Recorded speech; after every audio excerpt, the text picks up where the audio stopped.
Bien, vamos a comenzar. Entonces, hoy vamos a empezar con el siguiente tema, que es el capítulo que sigue en su libro, es el capítulo 3, que se llama inflamación aguda. Bien, entonces la inflamación, vamos a empezar por definir que es un proceso fisiológico que se va a caracterizar porque su función va a ser responder al daño o la lesión celular que esté provocado por diferentes agentes lesivos, que pueden ser desde elementos físicos, químicos, microorganismos, etc. Y va a ser una respuesta que va a estar mediada por factores químicos que van a influir en su evolución, en su resolución y en la reparación del tejido en el que hubo esta inflamación. Entonces, es una respuesta que tiene el organismo para tratar de combatir algún agente que esté lesionando a nuestras células y que va a servir como una base sobre la cual va a empezar la reparación del mismo tejido que ha sido lesionado. Esto es porque es una respuesta que no es específica de un organismo en particular, sino que es una respuesta genérica que va a provocar daño tisular siempre. Entonces, es una respuesta inespecífica, como les acabo de mencionar, cuya función nada más es controlar el agente que está lesionando y ayudar a que se depure ese tejido dañado. Sirve algo así como para limitar una infección, si es que el agente es infeccioso, y permitir que el sistema inmunitario actúe sobre el agente lesivo. Sus principales características es que tiene dos respuestas, una que vamos a llamar respuesta vascular y otra que vamos a llamar respuesta celular, ambas mediadas por factores químicos. También tenemos que recordar, y nos tiene que quedar súper claro, que la principal célula efectora de la inflamación aguda va a ser el neutrófilo, también llamado polimorfo nuclear. En cambio, la célula que va a ser nuestro marcador de inflamación crónica va a ser el macrófago, los linfocitos y las células plasmáticas, que bueno, finalmente es un linfocito B maduro. Linfocitos y células plasmáticas. Esos son nuestros marcadores de inflamación tanto aguda como crónica. El eosinófilo es una célula que puede ser marcador tanto de inflamación aguda como crónica, pero entonces no es específico para ninguno de las dos. Entonces, lo vamos a mencionar después en inflamación crónica. Aquí vamos a hablar más del neutrófilo. Entonces, los principales componentes celulares o el principal componente celular de la respuesta inflamatoria aguda es el neutrófilo y pues vamos a repasar un poco su morfología para que aprendan un poco a identificarlo en los cortes histológicos. Tenemos el neutrófilo, se va a caracterizar por dos cosas. Primero, su núcleo. Es un núcleo que es completamente irregular, amorfo, no tiene una forma distintiva y el núcleo entre un neutrófilo, perdón, y otro neutrófilo va a ser siempre diferente. De ahí tomaron su nombre de decirle o llamarles polimorfonucleares, células que tienen núcleos de diferentes formas. Entonces siempre tienen una forma caprichosa, pero lo que tienen en común es que su núcleo está lobulado, tiene más de 2 lóbulos, y estos lóbulos están unidos por pequeñas bandas de material genético. Entonces casi siempre se van a ver como 2 o 3 bolitas que van a estar como que en fila y van a estar unidas por un poco de cromatina. Entonces siempre van a tener esa forma. Y la segunda característica distintiva que tienen es que su citoplasma es amplio, se va a ver de un color entre rosa brillante y rojo, y que tiene gránulos. Entonces, cuando se observa con detenimiento al microscopio, se le observan sus gránulos de excreción. Entonces, son las dos características que tiene nuestro neutrófilo. El eosinófilo también les mencioné que puede fungir como una célula tanto de inflamación aguda como de inflamación crónica.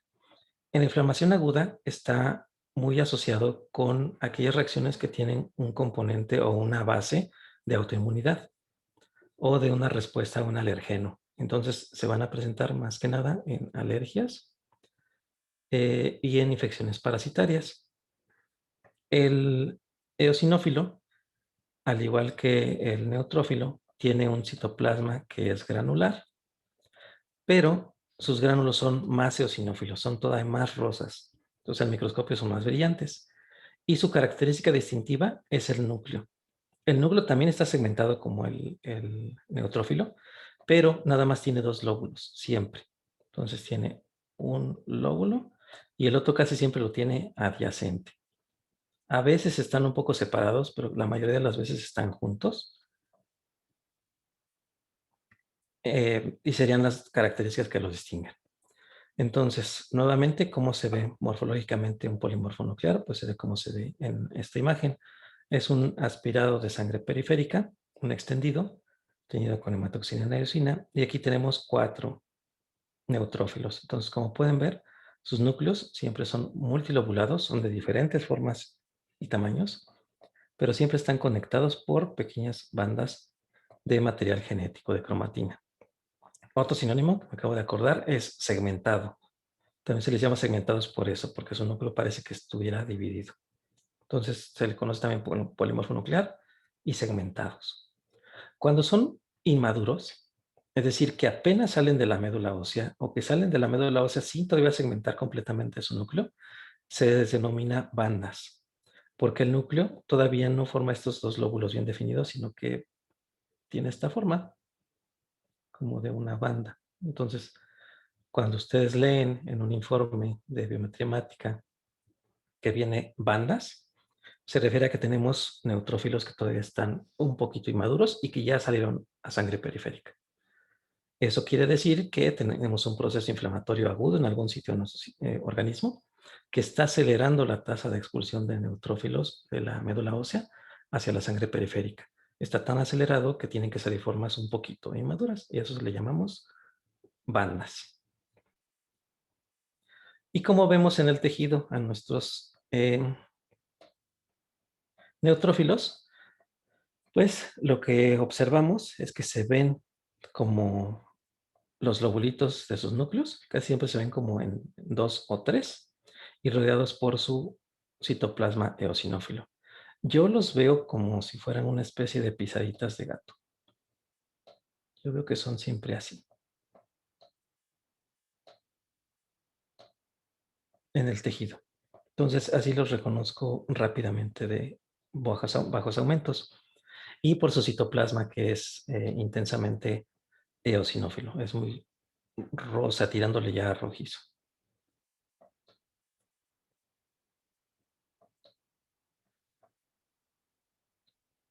Bien, este es un corte histológico de pulmón en el cual estamos ejemplificando los eosinófilos.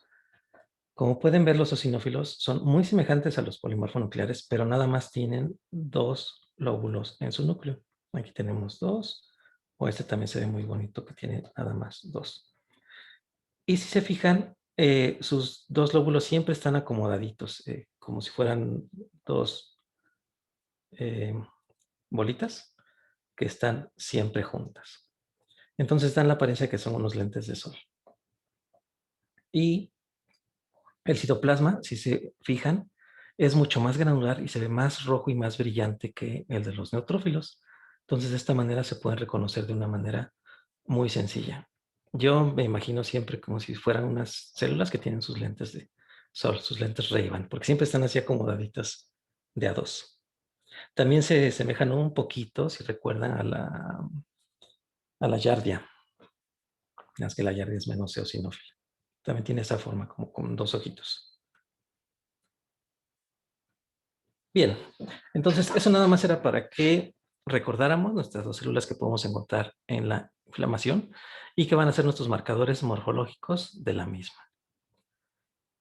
Bien, entonces, ¿cuáles son las causas y mecanismos que nos van a provocar eh, inflamación? Pues vamos a tener una serie de agentes que nos van a provocar esta reacción tisular, que pueden ser agentes físicos como el frío, el calor, eh, la electricidad, factores químicos como ácidos, bases, etcétera, o biológicos que pues en general van a ser microorganismos que van a ser capaces de producir daño celular y la muerte de las mismas células, es decir, necrosis.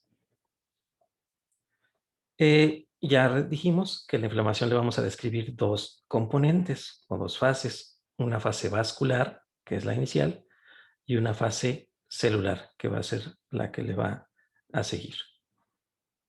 Y a su vez, una vez que se monta la respuesta inflamatoria, esta tiene que ser modulada, tiene que ser regulada de alguna manera, porque ya mencionamos que es una respuesta que no es específica.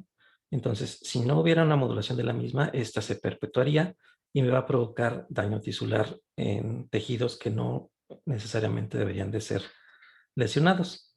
Entonces, su intensidad y localización de esta respuesta van a depender de varias razones, pero como en todo, va a depender de factores asociados a la gente y factores asociados al huésped. Entonces, si tengo agentes etiológicos, por ejemplo, un microorganismo que está presente en una cuantía muy importante o que es muy virulento porque tiene toxinas, factores de adhesión, etcétera, muy importantes, eso, aunque las cosas en mi huésped estén bien, me va a provocar mucha inflamación y me va a provocar que no sea bien regulada, entonces me va a provocar más daño.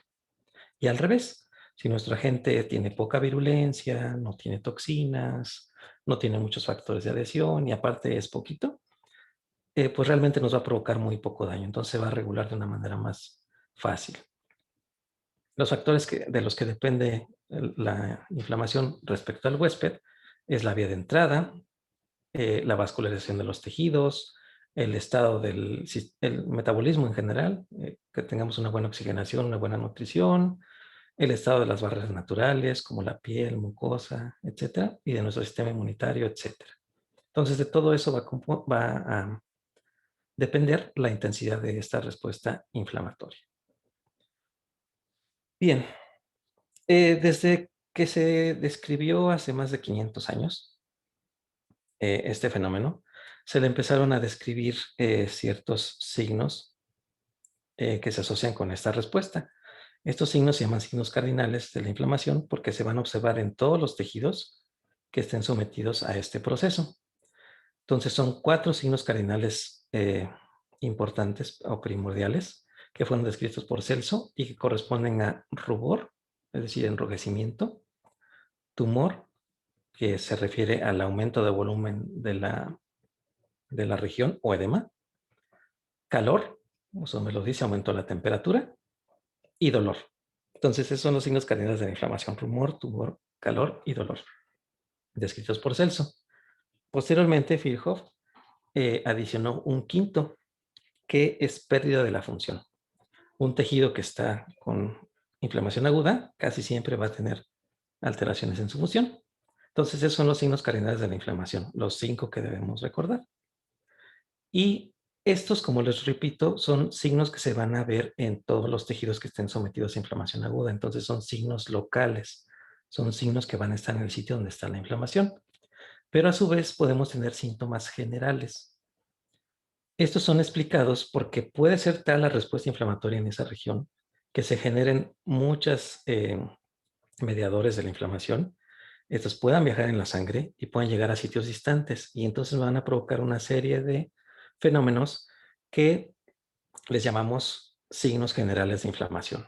Y estos van a ser la fiebre, la leucocitosis, anemia, disproteinemia y aumento de la velocidad de sedimentación globular. Entonces, estos están básicamente explicados porque hay mediadores de la inflamación que son capaces de llegar a médula ósea o al sistema nervioso central y ahí me despiertan respuestas que están asociadas con perpetuar la inflamación. Entonces, aumenta la temperatura para hacer un poco más incómodo a los microorganismos el huésped. También eso permite que los lechos vasculares se abran y llegue más fácil las células inflamatorias al sitio donde está el agente en cuestión.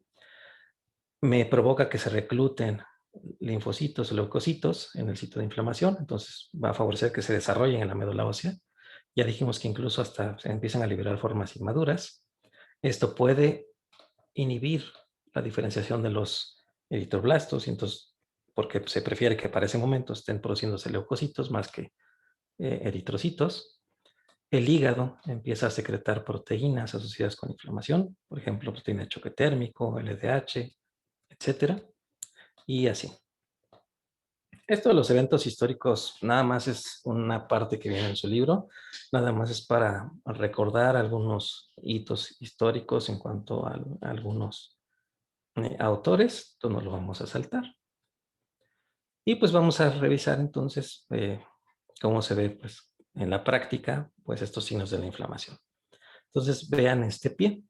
Es un paciente que tiene su articulación metatarsofalangica, pues este aumento de volumen. Entonces, si se fijan, aquí pues tenemos rubor, se ve de color rojizo, se ve aumento de volumen, eso sería el tumor. Si lo tocamos, esto evidentemente va a ser caliente. Y si lo palpamos también, vamos a inducir dolor o el propio paciente al apoyar o al movilizar, pues va a sentir dolor. Entonces, en este caso, pues va a tener esos 4 signos de la inflamación. Y además, un paciente que tiene esta lesión, pues evidentemente no va a poder apoyar bien su pie, no va a poder deambular de una manera correcta. Entonces, a eso se refiere que también va a tener pérdida de la función. ¿Alguien sabe cuál es el diagnóstico clínico de esto? ¿Es gota?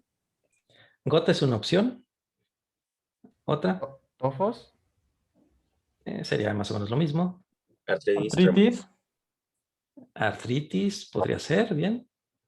Algo más común. ¿Alguna dermatitis? ¿Alguna dermatitis? Bien. ¿Una picadura? Sí. Podría ser. Es algo súper, súper, súper común. ¿Un juanete? Un juanete, Alux valgus. Muy bien. Es un juanete. Esto es por una como que... es que no es una dislocación propiamente.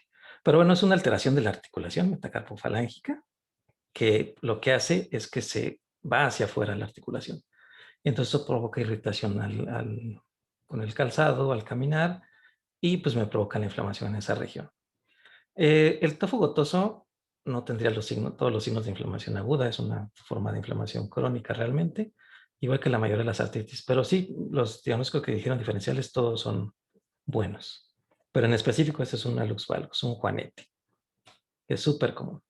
Entonces, pues otra vez, para que recuerden los signos de la inflamación, tenemos el calor, enrojecimiento, eritema, edema o tumoración, dolor y pérdida de la función. Entonces eso no hay que olvidarlo. Todos los tejidos que vemos que tienen inflamación aguda, todos van a tener estas características.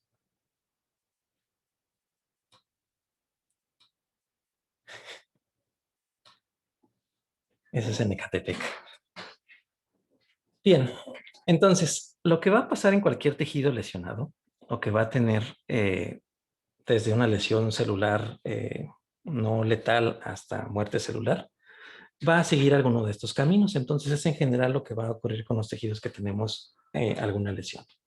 Entonces, tenemos un agente que nos causa lesión de nuestras células. Esto me va a despertar irremediablemente la inflamación aguda. Si la inflamación aguda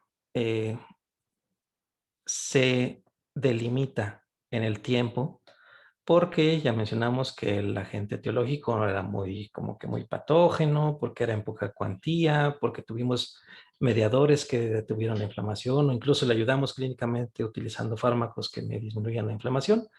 Esto va a provocar que se detenga el proceso de inflamación agudo.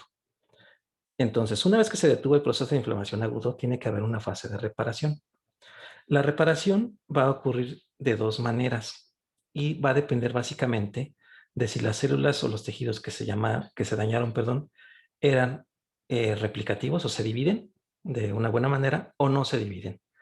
Si los tejidos o el daño ocurre en células que denominamos replicativas, aquellas que se pueden dividir y pueden regenerar, ejemplo, hígado, piel, tubo digestivo, va a haber una reparación por regeneración.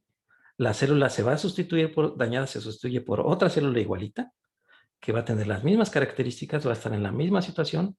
Entonces, en general, el tejido se va a restaurar a un estado casi exactamente igual al que tenía antes de tener la lesión. Eso le llamamos regeneración ad integrum. Eso sería lo ideal, que nos debería pasar en todos nuestros tejidos. Pero lamentablemente, no todos nuestros tejidos tienen estas células replicativas. Imaginemos los dos ejemplos clásicos, el cerebro y el corazón. Si esas células tuvieran capacidad replicativa importante, pues no había problemas, nos infartaríamos, el miocardiocito se dividiría en otro miocardiocito que sustituiría al que se murió y listo, regeneraríamos ad integrum. Pero eso no pasa. Entonces, en los tejidos que no replican importantemente, el tejido dañado se va a sustituir por material colágeno. Entonces, va a haber reparación por cicatrización. Entonces, el tejido muerto o lesionado se va a sustituir por tejido fibroso. Entonces, me va a dejar una cicatriz. Y esta cicatriz, entonces, pues es un tejido que no es funcional porque pues, ya no está compuesto por las células que deberían estar ahí, sino que además es colágena. Esto me va a provocar pérdida de la función. Eso lo vamos a ver y lo van a entender muy bien cuando veamos inflamación crónica, cuando veamos, por ejemplo, cirrosis. O de ejemplos que ya hemos mencionado, por ejemplo, el día de ayer vimos un riñón que tenía datos de pielonefritis crónica, ¿no? Teníamos daño a los túbulos renales, estas células se lesionan, se pierden y en lugar de regenerarse, son sustituidas por material colágeno. Entonces, ese colágeno, por principio, está sustituyendo a los túbulos, entonces ya no hay quien lleve los líquidos. Y en segunda, ese colágeno con el tiempo se va a retraer y entonces va a jalar de todas las estructuras que tienen adyacentes, incluida la cápsula renal. Entonces por eso se veía que la cápsula está como lobulada, porque está jalada hacia el parénquima. Eso ocurre con la cicatrización y por lo tanto pues, se pierde la función. Entonces esos son los dos grandes caminos que va a llevar una inflamación aguda cuando es resuelta. Va a reparar o por regeneración o por cicatrización. Pero ¿qué pasa si nuestra inflamación aguda no es detenida? No se elimina por completo el estímulo lesivo, no se controlan los factores que promueven la inflamación. Lo que vamos a hacer es que se va a perpetuar esa respuesta en el tiempo y va a cambiar un poquito y vamos a llamarla inflamación crónica. Va a cambiar un poco en que muchos de los elementos que encontramos en la inflamación aguda van a cambiar. Por ejemplo, las células inflamatorias van a pasar de neutrófilos a ser linfocitos o plasmáticas. Pero básicamente el proceso significa en esencia lo mismo. El proceso se va a perpetuar y siempre va a haber células inflamatorias y mediadores de la inflamación en nuestro tejido lesionado. Entonces, si nuestro agente lesivo o la causa que está despertando esta inflamación sigue sin quitarse, pues vamos a hacer un círculo vicioso donde vamos a estar constantemente en inflamación crónica. Ejemplos de tejidos o enfermedades en los que ocurra esto, todas las enfermedades del tejido conectivo, por ejemplo, lupus, artritis reumatoide, etc. Tienen una fase aguda donde la enfermedad como que se activa, hay mucho daño tisular, pero no se quita el estímulo, que es la autoinmunidad, es seguir creando autoanticuerpos contra nuestras células. Entonces se perpetúa en el tiempo y me va a empezar a provocar una inflamación crónica que debe estar persistentemente. Siempre va a estar con momentos activos, con momentos no activos, pero siempre va a estar presente y así va a estar. Si llegara el momento de que el agente lesivo se supere, que sí erradiquemos lo que está causando la inflamación, ese tejido va a estar tan dañado que ya no va a regenerar, sino que va a reparar por cicatrización, con su consecuencia de la pérdida de la función.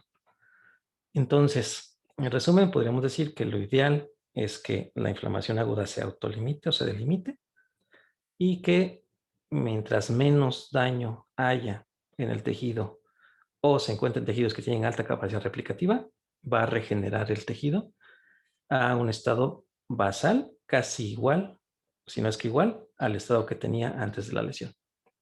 Caso contrario, vamos a tener reparación por cicatrización y eso me va a dar secuelas. Bien, entonces esos son los caminos que va a seguir la respuesta inflamatoria cuando tenemos daño celular. Esto nada más es un resumen de lo que acabo de mencionar. La inflamación va a ocurrir en dos fenómenos que van a ser agudo y crónico y que se definen por esas dos características, por la duración en el tiempo y por el tipo de infiltrado inflamatorio que se asocia. La inflamación aguda la vamos a denominar así a cualquiera que dure menos de 2 semanas. La crónica aquella que pase este tiempo. Y la inflamación aguda está definida por el infiltrado tisular por neutrófilos, mientras que la inflamación crónica está definida por linfocitos o histocitos. ¿Cuáles son los estímulos más comunes de la inflamación aguda? El estímulo más poderoso que existe para desencadenar nuestra reacción inflamatoria aguda son las infecciones. Ese sería el primero que tenemos que recordar. Después podemos tener traumatismos, necrosis tisular por hipoxisquemia, presencia de cuerpos extraños, reacciones autoinmunitarias, etc. Cada uno de estos va a provocar o va a iniciar la respuesta inflamatoria de una manera particular, pero a final de cuentas la secuencia de eventos que se van a seguir una vez que se despertó esta reacción va a ser el mismo y son los que vamos a repasar. Entonces, vamos ahora a repasar los principales o las dos fases de la respuesta inflamatoria, la respuesta vascular y la respuesta celular. Entonces, vamos a comenzar con la primera en el tiempo, que es la reacción vascular. Entonces, lo primero que va a ocurrir en un tejido que hay un estímulo que desencadena nuestra inflamación aguda, va a ser una serie de eventos vasculares. Lo primerito que va a pasar es que va a aumentar el flujo y el calibre vascular en la región. Lo segundo que va a ocurrir va a ser aumento de la permeabilidad. Estas dos fases, ¿cómo se logran? Dilatando los vasos y congestionándolos, es decir, llenándolos de sangre. Entonces, es la primera respuesta que ocurre y se inicia con una gran rapidez. Apenas hay el estímulo lesivo, lo primero que va a ocurrir es que se van a abrir lechos capilares. Su mayor intensidad van a ser los primeros minutos, va a durar entre 15 a 30 minutos y, pues como lo acabo de mencionar, va a consistir básicamente en la apertura de lechos vasculares. Y esto es lo que explica clínicamente la presencia de enrojecimiento y de dolor en el sitio de la lesión. Entonces, si ustedes recuerdan cualquier traumatismo que hayan tenido, lo primero que ocurre es que la zona en cuestión se nos pone roja y empieza a doler. Y esto es explicado por la primera fase, que es la fase vascular.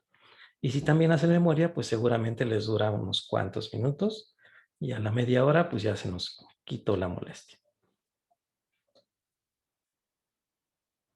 ¿Por qué está causada esta fase?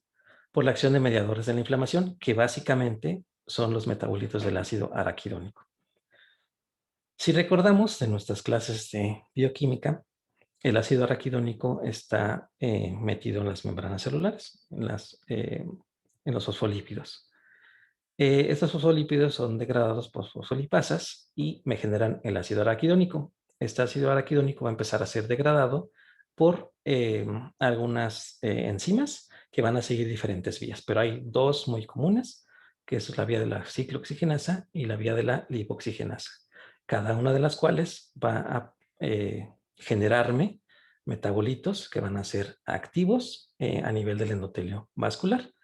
Los más importantes para la vía de la alteración del flujo vascular son los de la vía de la ciclooxigenasa y en especial van a ser las prostaglandinas. Y de estas, las más importantes van a ser la prostaglandina I y la prostaglandina D, E y F, que son las principales encargadas de vasodilatar nuestros lechos capilares o vasculares, y eso me va a traer o me va a favorecer que se acumule sangre en esta región y clínicamente se va a traducir como la hiperemia o el enrojecimiento que se ve en la región.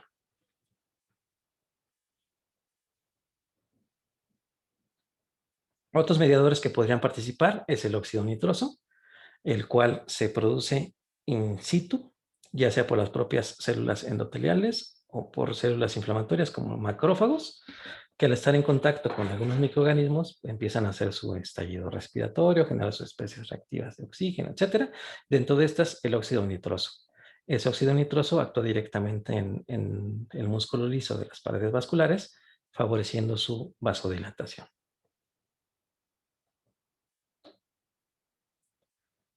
Entonces, como he repetido, la consecuencia neta de esta primera fase de la respuesta vascular de la inflamación aguda, que es la alteración del flujo de calibre vascular, es el aumento del riego sanguíneo local, es decir, hiperemia, que se va a traducir clínicamente como enrojecimiento o eritema, y como aumento de la temperatura local, calor local. Después, ya que tenemos la sangre ya ahí estancada, ya nuestros vasos congestionados, lo que tiene que ocurrir es que va a haber un incremento de la permeabilidad vascular. Entonces, no solo se va a dilatar esa pared de los vasos sanguíneos, sino que tienen que abrirse el endotelio para que permita el paso de sustancias a través de la pared vascular. Esto ocurre por dos mecanismos. Por principio, al estar congestivos y llenos de sangre, va a aumentar la presión hidrostática capilar. Entonces, nada más ese simple hecho va a provocar que haya salida neta de líquido del espacio intravascular al espacio intersticial. Al inicio, o en una buena proporción de los tejidos en que no es tan intenso el daño a la pared de los vasos, el líquido que se va a filtrar al espacio extracelular principalmente es líquido tisular nada más, sin elementos formes. A eso lo vamos a denominar trasudado. Si el daño a la pared del vaso o al endotelio es mayor, no solo va a escapar líquido del espacio intravascular al extravascular, sino que va a escapar líquido y proteínas o líquido y células inflamatorias. Y a eso le vamos a llamar exudado. Entonces, estas dos características son importantes. Me traducen esas dos cosas. Si el líquido tisular nada más es líquido tisular con escasas proteínas o sin proteínas y sin elementos formes, se llama trasudado. Si el daño es mayor, me va a permitir que salgan más cosas a través de nuestro vaso y le voy a llamar exudado. El otro mecanismo por el que va a eliminar o salir líquido del espacio intravascular al extravascular va a ser que disminuya la presión oncótica capilar. Y esto va a ser por hemodilución.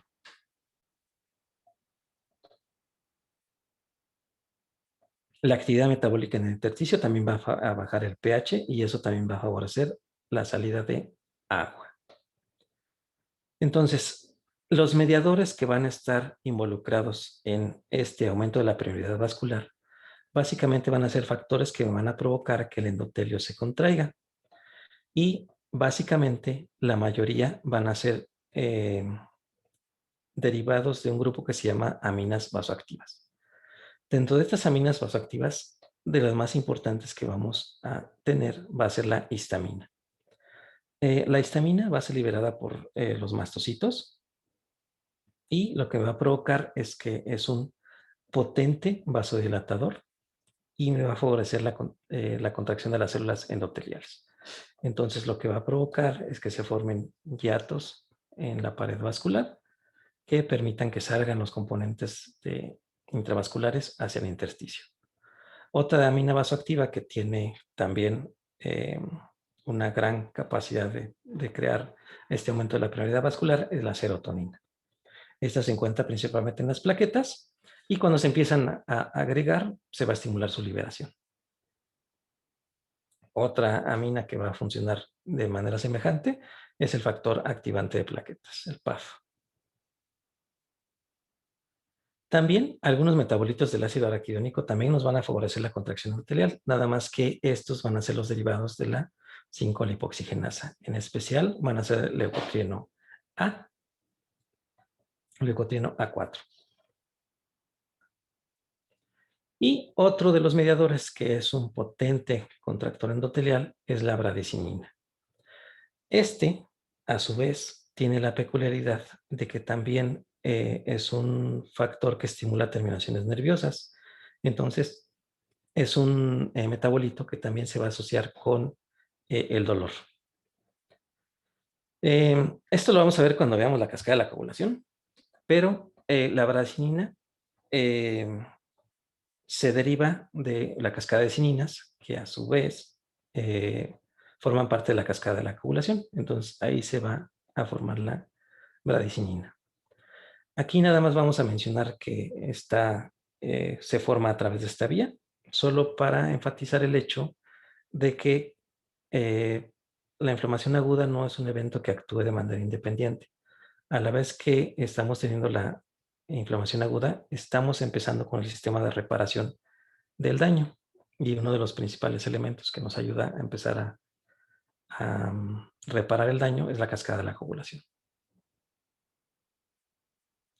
Bien, entonces otra cosa que va a ocurrir es que también vamos a tener mediadores que van a favorecer la retracción de uniones celulares, va a favorecer que se escondan esas uniones y que por lo tanto no tengan adhesión las células endoteliales unas con otras. Aquí los principales factores van a ser interleucinas, o citocinas, en especial la interleucina 1 y el factor de necrosis tumoral alfa, que son prácticamente moléculas emparentadas que hacen casi siempre lo mismo. Y esto va a empezar de 4 a 6 horas después del estímulo.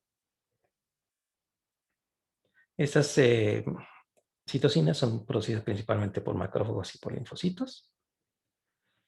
Y el otro factor que me puede provocar incremento en la permeabilidad vascular, pues es que el vaso se lesione de manera directa, que el vaso se rompa o alguno de sus elementos.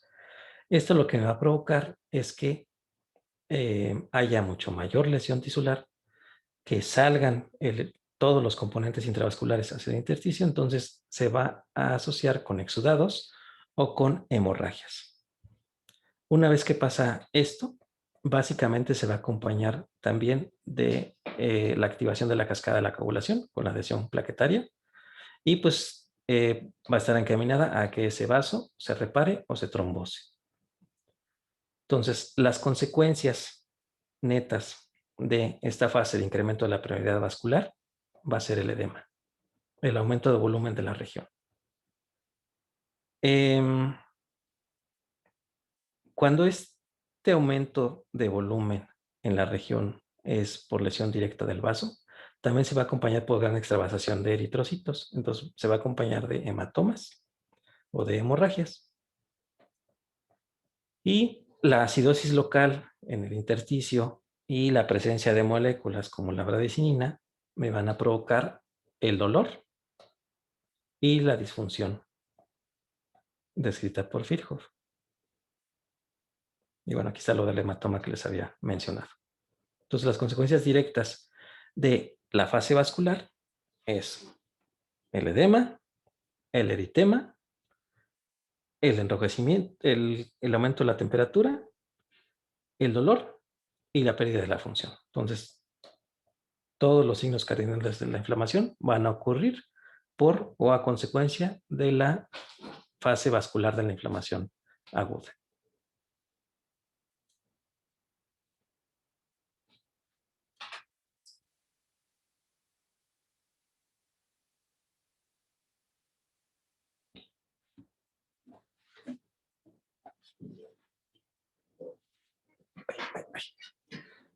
Bien, ¿tienen alguna duda o pregunta hasta aquí? El término eritema y hiperemia se utilizan de manera indistinta. Sí. Gracias. Sí, eritema es como clínico que se vea rojo. Hiperemia es el término más como patológico. Aumento de la sangre. Pero no podríamos decir que es sinónimo. Sí, por eso lo soy indistinto. Gracias. Pero sí, propiamente eritema es cuando lo ves nada más. O sea, es un signo, es visible.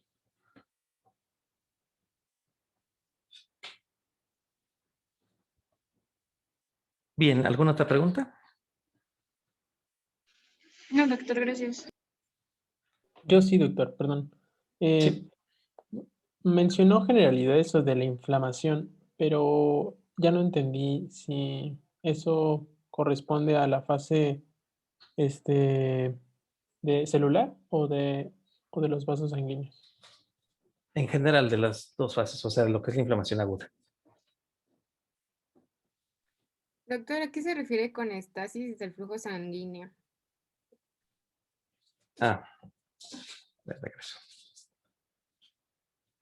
Bueno, aquí. Que se refiere a que se detiene el flujo sanguíneo. Si recuerdan de sus clases de fisiología,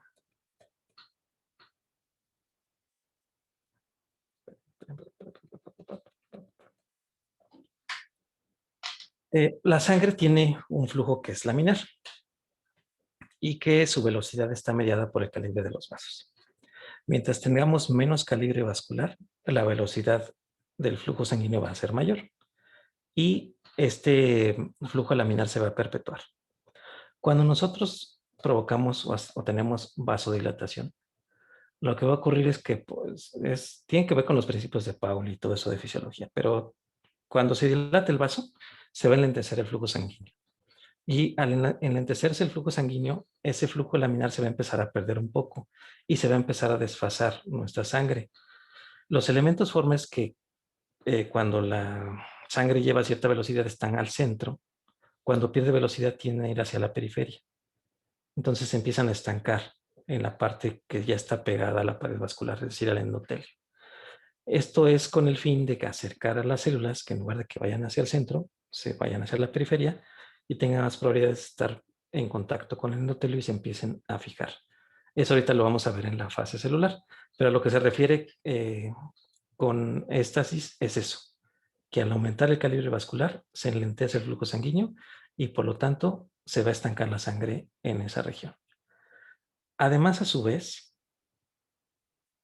no solo va a aumentar el flujo vascular a la zona porque se estén dilatando nada más capilares en esa región, sino que van a pasar estas cosas que estaban aquí en esta diapositiva, en esta, sino que van a empezar a ver todo esto en esa región. En especial también va a haber angiogénesis, entonces vamos a tener también formación de vasos nuevos en esa región para que esté reclutando todavía más sangre de la que está circulando y pueda acercar a las células de la inflamación al sitio donde hay lesión. Entonces, todo está encaminado a eso. Entonces, lo que va a ocurrir después es que va a empezar una fase celular, que va a empezar una vez que tengamos el aumento de la permeabilidad vascular. Entonces, los elementos en resumen que van a aumentar la permeabilidad vascular es la presencia de hiatos endoteliales en las vénulas, que es lo de la contracción de las células endoteliales, que dura también más o menos 15 a 30 minutos y es la primer fase. También, si hay lesión directa del endotelio, pues con más razón van a salir de inmediato. Algunas veces los propios leucocitos, conforme se empiezan a acercar a esas paredes vasculares, los van a empezar a lesionar. Y pues formación de vasos nuevos. Entonces, viene ahora sí nuestra fase celular de la inflamación, que básicamente la fase celular de la inflamación consiste en que las células formes que están dentro de la sangre van a salir al espacio extravascular, en específico al espacio donde ha ocurrido la lesión. Entonces lo van a hacer por estos mecanismos que, pues si recuerdan, son los que observamos en la activación leucocitaria en la materia de inmuno. Vamos a tener primero marginación, que es lo que acabamos de explicar, por el puro hecho del enlentecimiento del flujo vascular y la separación de los componentes de la sangre, las células formes se van a ir a la periferia, entonces se van a marginar. Después, poco a poco, van a intentar pegarse al endotelio vascular y entonces van a empezar la fase de rodadura y después se van a quedar adheridos finalmente a nuestra pared endotelial. Una vez ahí adheridos, tienen que de alguna manera unirse firmemente y empezar a migrar a través de la pared vascular. Después de que atraviesen la pared vascular, tienen que ir y desplazarse al sitio donde está el agente lesivo. Eso le vamos a llamar quimiotaxis. Una vez que lleguen a donde esté el agente lesivo, tienen que activarse. Y una vez activados, pues van a hacer su función. En el caso de los neutrófilos, van a liberar sus enzimas. En caso de eosinófilos, basófilos, mastocitos, van a liberar sus enzimas. Y caso de macrófagos, van a fagocitar todo lo que se encuentren que está opsonizado. Entonces vamos a describir un poquito estas fases. Entonces vamos a empezar por la migración. Entonces ya mencionamos que pues esto tiene que ver mucho con el calibre vascular que regula la velocidad del flujo y dónde van a estar los elementos formes, en el centro o en la periferia. Bueno, ya cuando tenemos la dilatación, pues se van a ir hacia la periferia.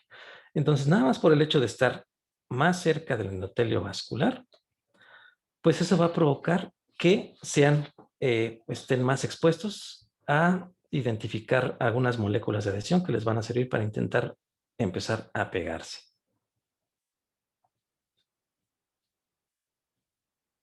Entonces, esto es exactamente lo que acabamos de mencionar. Con la estasia, los leucocitos se abandonan la parte central y se van a la periferia. Después ya empiezan a tener contacto con el endotelio y empiezan a unirse moléculas del endotelio con moléculas que están en nuestros neutrófilos. En especial, los factores que van a fijar de manera más eficiente a mis células inflamatorias van a ser moléculas que llamamos selectinas. Vamos a tener la E-selectina y la P-selectina. La E-selectina la pueden recordar muy fácil porque va a ser E de endotelio. Y esta lo que va a fijar es a la selectina del neutrófilo o de la célula inflamatoria. Entonces se van a empezar a reconocer moléculas con su ligando, tanto del endotelio como de la célula inflamatoria y viceversa. Y eso lo que va a provocar es que en un inicio empiecen a hacer uniones, pero no firmes. Entonces es como si viniera muy encarrerado el neutrófilo. Hay algo que lo intenta atrapar, lo agarra momentáneamente, pero está la fuerza que no lo detiene completamente. Pero conforme se va multiplicando este fenómeno, poco a poco empieza a perder velocidad y empieza a tratar de quedarse adherido al endotelio. Esa es la fase que denominamos rodamiento. Y pues es como se lo describen en inmuno, es como una piedra que la aventamos, pues que va dando vueltas hasta que finalmente se va a quedar pegada a algún sitio. Entonces, pues a través de esas selectinas, integrinas, etcétera, van a empezar a rodar a través del endotelio hasta que van a quedar pegadas al mismo. Entonces, una vez que se adhieren completamente,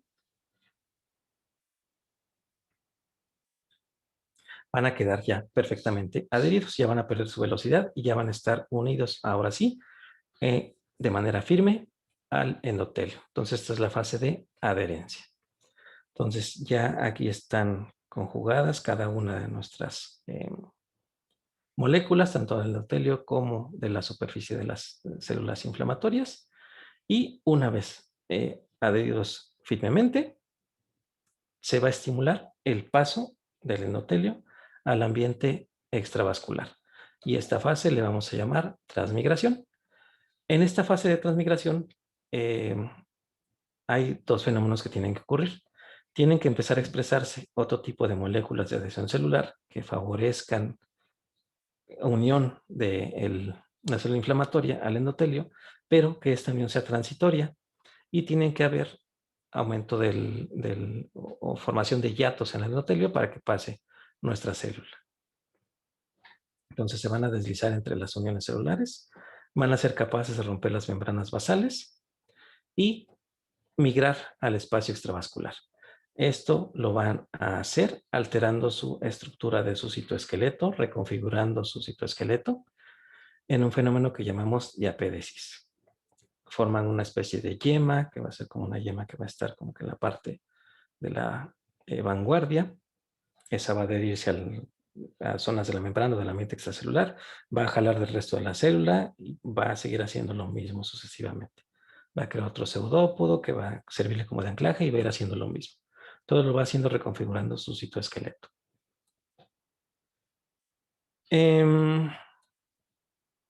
Y bueno, pues eso entonces le denominamos migración leucocitaria. Aquí nada más, esta gráfica que viene, bueno, creo que ya ni viene en el libro, pero venía en unas ediciones previas, donde a lo que nos hace alusión este gráfico es que el tipo de células que van a estar sufriendo esta migración o de elementos que van a sufrir la migración del espacio intravascular al espacio extravascular va a depender de la temporalidad de la reacción vascular. Entonces, en las primeras horas, digamos hasta las primeras 12 horas, lo que más va a salir por esos hiatos va a ser solo líquido tisular, va a ser edema. Al día 1, a las 24 horas, las células que van a estar saliendo son neutrófilos. Y posteriormente, si sigue el estímulo que me siga provocando la vasodilatación y toda la respuesta vascular de la inflamación, va a provocar que poco a poco los neutrófilos empiecen a disminuir y empiecen a aumentar los macrófagos. Entonces, al día 2 en adelante, lo que más va a estar migrando a través de esos hiatos van a ser los macrófagos. Bien, todo esto de las moléculas de adhesión celular y cuáles están en los neutrófilos y cuáles están en el endotelio y cuáles están en las plaquetas, etcétera, viene en su libro, en cuadros. Entonces, con que repasen esos cuadros, cuáles son las principales integrinas y selectinas y cuál es su ligando, es lo único que necesitan saber. Lo importante aquí, pues, es que entendamos el fenómeno y pues memoricen nada más las que tengamos que memorizar. Que, pues, la selectina E, la L, la P y pues, las integrinas. Bien, una vez que ocurrió la transmigración y que ya nuestra célula inflamatoria, en este caso un neutrófilo, ya salió del espacio intravascular al extravascular, tiene que ahora empezar a desplazarse hacia el sitio donde está la lesión. O sea, no siempre va a estar ahí luego saliendo del vaso, el sitio donde está el agente etiológico. A veces está un poco más alejado, entonces la célula inflamatoria tiene que migrar. Lo va a hacer en un proceso que vamos a llamar quimiotaxis y va a hacerlo de una manera análoga como lo estaba haciendo la transmigración, mediante diapedesis. Va a formar su pseudópodo que se va a anclar a la matriz extracelular, va a reconfigurar su citoesqueleto para jalarse hacia el lado del pseudópodo toda la célula, va a crear otro pseudópodo y así va a ir avanzando, ¿no? ¿Cuáles son las principales o qué es lo que va a hacer que mi neutrófilo migre hacia el sitio de lesión? La presencia de sustancias que vamos a llamar factores o sustancias quimiotáxicas. Estas sustancias quimiotáxicas van a ejercer esa función, van a de alguna manera estimular o atraer a los neutrófilos al sitio donde se están produciendo. El principal factor quimiotáctico son los productos bacterianos, los elementos de la pared vascular. Ese es el principal factor quimiotáctico de los neutrófilos. Eso es pregunta de cualquier tipo de examen. Otro factor quimiotáctico importantísimo es el complemento. Nuevamente, no es la única reacción tisular que se va a estar llevando a cabo cuando hay daño. Ya mencionamos que la coagulación se va a estar llevando a cabo también en este momento, apenas haya daño endotelial. Y también el sistema de complemento se empieza a activar apenas haya daño endotelial. Entonces también la presencia de células del complemento o factores del complemento, que seguramente están opsonizando factores bacterianos o lo que esté por ahí, van a ser otro factor quimiotáctico importantísimo. Y los otros son las propias sustancias que ya se estaban produciendo en el sitio de inflamación, los leucotrienos y las citocinas y otras citocinas.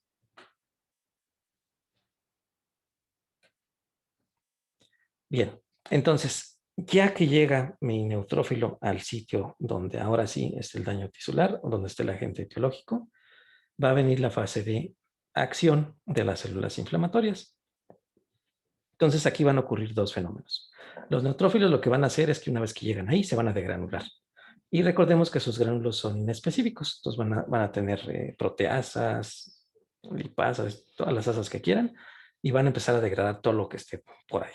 Sea un agente lesivo o sea un elemento normal del huésped, lo va a alisar. Es una respuesta inespecífica. Pero hay otro tipo de células que se van a estar reclutando, como ya vimos, que van a ser los macrófagos. Entonces los macrófagos van a hacer otra función en esa región que va a ser fagocitar todos los componentes que empiecen a encontrar ahí, que pues básicamente van a ser o antígenos o células que van a estar cubiertas por algunas sustancias, como pueden ser factores de complemento o inmunoglobulinas. Entonces vamos a tener reconocimiento de unión de antígenos opsonizados. Entonces son reconocidos fijados al leucocito, son endocitados y ya son procesados en el interior del histiocito. Aquí otra precisión también. Los macrófagos les denominamos macrófagos cuando están en la sangre periférica. Una vez que pasan a los tejidos, les llamamos histiocitos. Entonces, son sinónimos. Entonces, casi siempre los uso por igual. Pero propiamente, un histocito es un macrófago que ya está en un tejido. Y cuando está en la sangre se les debe llamar siempre macrófago. Y otra cosa, hay histiocitos que per se viven en ciertos tejidos, que todo el tiempo están ahí en esos tejidos. Y entonces los denominamos de diferentes maneras, o sea, tienen nombres propios. Por ejemplo, hay histocitos que residen en el cerebro, en el parénquima cerebral, y los llamamos microglia, pero son histocitos. Tenemos histocitos en el hígado, que les llamamos células de hito, ¿cómo se llaman? Células de Kupfer también, ¿no? Esas células de Kupfer, que están en los espacios de Dice y eso. Células de Kupfer. Y así, entonces vamos a encontrar a lo largo del curso, vamos a ver ejemplos de histocitos que llamamos residentes. Entonces, histocitos residentes, como per se viven en esos tejidos, tienen hasta su nombre propio, ¿no? Pero siguen siendo histocitos y van a hacer estas mismas funciones. Bien, entonces aclarado eso, pues ya, hacen su fagocitosis y van a procesar lo que se están fagocitando y ya, lo van a degradar. Bien, entonces, en resumen, todos estos fenómenos que acabamos de mencionar de la fase tanto vascular como celular de la inflamación aguda van a estar regulados por una serie de elementos químicos que vamos a llamar mediadores químicos de la inflamación. Aquí, igual les repito, en su libro vienen tablas, viene todo un apartado especial que se llama mediadores químicos de la inflamación y les van a hablar de los mediadores uno a uno. Nos va a decir qué son, qué tamaño tiene, dónde se encuentra, cuáles son sus principales funciones. Y también viene resumido en tablas, entonces, o cuadros, como quieran denominarlos. Pues aquí lo importante es que repasen esos cuadros para que traten de memorizar los más importantes y que, en resumen, estos son para mí, los más importantes. Los que están asociados con vasodilatación serían las prostaglandinas, el óxido nítrico, la histamina. Los principales mediadores del aumento de la permeabilidad vascular serían las aminas vasoactivas, serotonina, factores del complemento, cininas, leucotrieno C4D4E4. Con la quimiotaxis y activación leucocitaria ya dijimos que los productos bacterianos, factores del complemento, y con la fiebre, la interleucina 1 de factor de necrosis tumoral alfa, con el dolor, la bradicinina, prostaglandinas, con el daño tisular, las enzimas de los polimorfonucleares y los macrófagos, el óxido nítrico.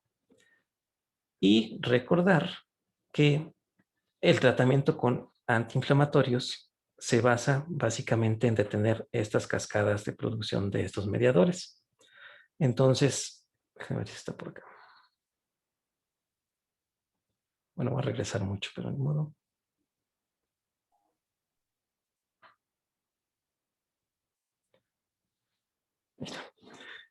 Entonces, pues, entendiendo esta vía de degradación del ácido araquidónico y pues los efectos que van a tener sus diferentes mediadores, pues tenemos sitios donde se puede bloquear esta vía.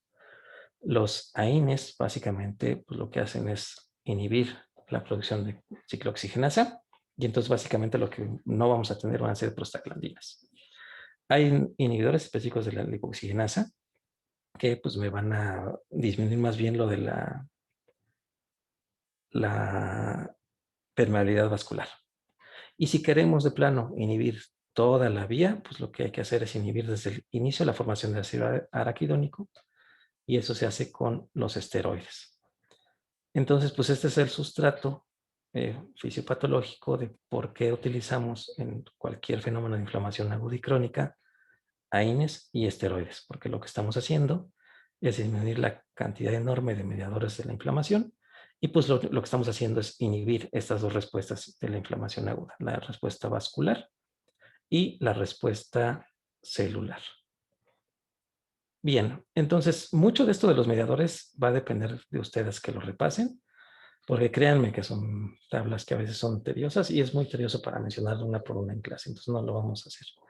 Eso lo van a tener que repasar en su casa y desafortunadamente para ustedes pues va a venir en los exámenes, tanto en el que hagamos nosotros como en los que hagan en su vida. Así que sí hay que aprendérselos, aunque sean los más comunes.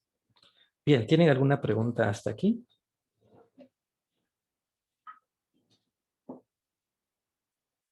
Yo tengo una pregunta, doctor. Sí. Normalmente esto está como más ejemplificado en casos de infecciones, como que nos dijo que las bacterias pues producen los factores quimiotácticos y todo eso.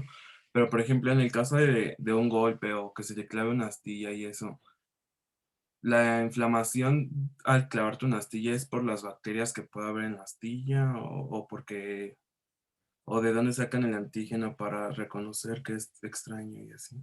Por el daño tisular directo. O sea, en el caso de la astilla, lo que está ocurriendo es que estás lesionando y rompiendo directamente células. Entonces, pasan al ambiente extracelular elementos que no deberían estar afuera de la célula. Y esos son rápidamente captados por el complemento, por macrófagos residentes, etcétera. Y son los que van a funcionar como factores quimiotácticos. O sea, van a ser como especies de complejos antígeno-anticuerpo o las propias células leucocitos activados. Cuando ocurre esto, acuérdense que cambia su expresión de complejos mayores de histocompatibilidad en la superficie y empiezan a ser identificados como células extrañas. Y eso es lo que me despierta la respuesta del complemento. Entonces ahí sería más o menos por ahí la fisiopatología. Ok, gracias. Pero Gracias. igual también puede ser que haya bacterias, que esté contaminado, etc. Aunque lo principal ahí sería daño directo. Gracias. Doc, yo tengo una pregunta. Cuando mencionó lo de filtración de líquido al espacio extracelular, dijo que, bueno, mencionó que trasudado era sin elementos formes. Sí, no tiene células, es solo líquido tisular y tiene pocas proteínas. Entonces, un trasudado tiene un peso molecular menos de 1.05 respecto al agua. Cuando es mayor de 1.05 se le llama exudado. Entonces, el exudado es líquido tisular con proteínas y o elementos formes y tiene un peso, una densidad, perdón, más de 1.05. Y un trasudado es puro líquido, no tiene casi proteínas. Y si las tiene son pequeñitas, entonces su densidad es menos de 1.05. Muchísimas gracias. Sí.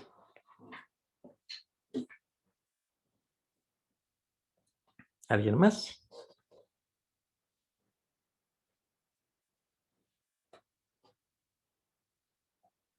Bien, ya para terminar, vamos a ver un poco de morfología, o sea, imágenes, de pues cómo se ve la inflamación aguda, ¿no? Y cuáles son las consecuencias de esta inflamación. Entonces, nuestros resultados de la inflamación aguda, pues ya los mencionamos desde el principio de la clase, ¿no? Se resuelve completo y entonces todo se va a eliminar, se va a regenerar y entonces vamos a tener el tejido igualito a como estaba antes de estar lesionado. Va a haber sustitución del material lesionado por tejido conectivo, entonces le vamos a formar una cicatriz o va en el tiempo a progresar y volverse crónica porque no quitamos el estímulo lesivo, ¿no? Bien, entonces en cuanto a la morfología, vamos a ver también que ya mencionamos que los leucocitos, y en especial los neutrófilos, su reacción tisular es inespecífica. Es decir, no van a ir y van a atacar a nuestro agente causal nada más, sino que van a despertar una respuesta genérica, que es liberar enzimas líticas y que van a degradar todo lo que esté ahí, sea ajeno, sea propio, lo que sea. Entonces, eso es con un intento de controlar el daño, pero va a empezar a eliminar tejidos sanos, tejidos dañados, y esto puede hacer que la lesión se vuelva mayor de lo que podría haber sido. Entonces, se diría que es una respuesta inflamatoria inapropiada porque está exagerada, y eso puede provocar lesiones extensas y enfermedades específicas. El mejor ejemplo de esto son los abscesos. Entonces, tenemos un tejido que tiene un estímulo que me provoca una inflamación. Supongamos un ejemplo tan burdo como el acné. Tenemos un poro que está colonizado por bacterias. Estas bacterias atraen neutrófilos y los neutrófilos empiezan a vertir su contenido de enzimas líticas al interior de nuestro poro. Pero no nada más va a empezar a degradar a las bacterias, va a empezar a degradar nuestra queratina, los queratinocitos y después se va a ir a las membranas basales y después todo lo que esté alrededor. Entonces, todo ese material se va a licuar y va a empezar a ocupar volumen. Bueno, eso lo llamaríamos pus, ¿no? Conforme se va acumulando, va provocando ahora una reacción que sería una especie como de encapsulamiento, que es una reacción de los fibroblastos o de los histocitos para tratar de ahora sí contener esa inflamación. Entonces, eso es precisamente un absceso. Es la presencia de material purulento, es decir, detritos celulares, de productos de neutrófilos o neutrófilos en un tejido, un material licuado que representa la degradación de todos los tejidos que estaban ahí y que a su vez se va a rodear de una especie de cápsula fibrosa para tratar ya de limitar ese daño. Entonces, este es un ejemplo de un absceso. Tenemos un pulmón, aquí está, y vean cómo está lleno de montones de abscesos, ¿no? Son colecciones de material purulento rodeados por una cápsula. Y noten cómo alrededor de esta lesión, mi parénquima pulmonar tiene los signos de la inflamación aguda. Vean cómo aquí está rojo, tiene un aspecto edematoso, se ve duro, seguramente si lo tocamos va a estar más caliente, etc.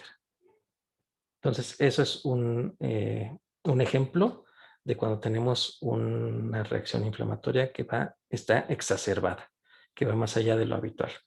Formación de abscesos y hay algunas otras consecuencias. Puede haber fístulas, etc.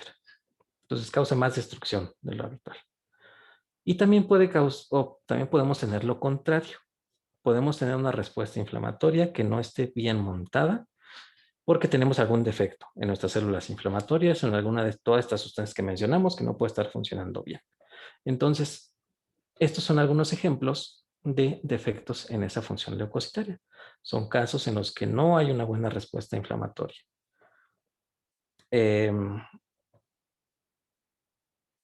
Una de las causas es que no tengamos suficientes elementos leucocitos, que no tengamos suficientes neutrófilos. Esto puede ser porque tenemos supresión en la médula ósea, porque estamos tomando quimioterapia, porque tenemos alguna infección importante, porque tenemos anemia crónica, etcétera, desnutrición, porque tenemos tumores que están infiltrando la médula y pues sustituyen a las células normales por otras, entonces no hay, o las eliminamos como la quimioterapia y la radiación. Hay enfermedades como la diabetes, que pues recuerden que las respuestas vasculares están alteradas en los pacientes con diabetes. Entonces, en estos pacientes, pues podemos tener defectos en la inflamación por esa razón. Y podemos tener trastornos genéticos específicos que hagan que disfuncionen esta respuesta. Por ejemplo, defectos en la adhesión leucocitaria, defectos en la actividad microbicida, defectos en formación de fagolisosomas, etc. Bien. Entonces, con estos dos ejemplos de lo que puede pasar con esta inflamación aguda, que sea muy exacerbada o que sea ineficiente, vamos a terminar la clase de hoy. Y la siguiente clase vamos ahora sí a ver la morfología de la inflamación. ¿Tienen alguna duda o pregunta hasta aquí?